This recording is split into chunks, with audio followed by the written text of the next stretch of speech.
বলিউড অভিনেত্রী জ্যাকুলিন ফার্নান্দেজকে ঘিরে নতুন করে আলোচনা শুরু হয়েছে সামাজিক মাধ্যমে।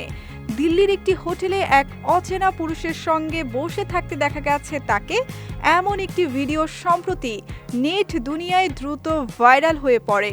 ভিডিওটি কে ধারণ করেছেন বা যার সঙ্গে অভিনেত্রীকে দেখা গেছে তিনি কে, সে বিষয়ে এখনও কোনো নিশ্চিত তথ্য পাওয়া যায়নি। জানা গেছে জ্যাকুলিন ওই দিন দিল্লির একটি অভিজাত হোটেলে বন্ধুদের সঙ্গে খাবার খেতে গিয়েছিলেন। সেখানেই উপস্থিত এক ব্যক্তি দূর থেকে অভিনেত্রীকে ভিডিও করেন। ভিডিওতে দেখা যায় টেবিলে বসে কারো সঙ্গে আলাপ করছেন জ্যাকুলিন। তবে তিনি ঠিক কার সঙ্গে বসেছিলেন বা কী নিয়ে কথা হচ্ছিল তা স্পষ্ট নয়।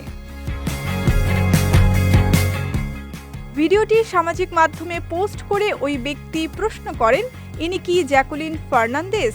মুহূর্তের মধ্যেই ভিডিওটি ভাইরাল হয়ে যায় এবং নেটিজেনদের নানা মন্তব্যে ভরে ওঠে টাইমলাইন। কেউ বিস্ময় প্রকাশ করেছেন, কেউ আবার তারকাদের ব্যক্তিগত গোপনীয়তা নিয়ে প্রশ্ন তুলেছেন।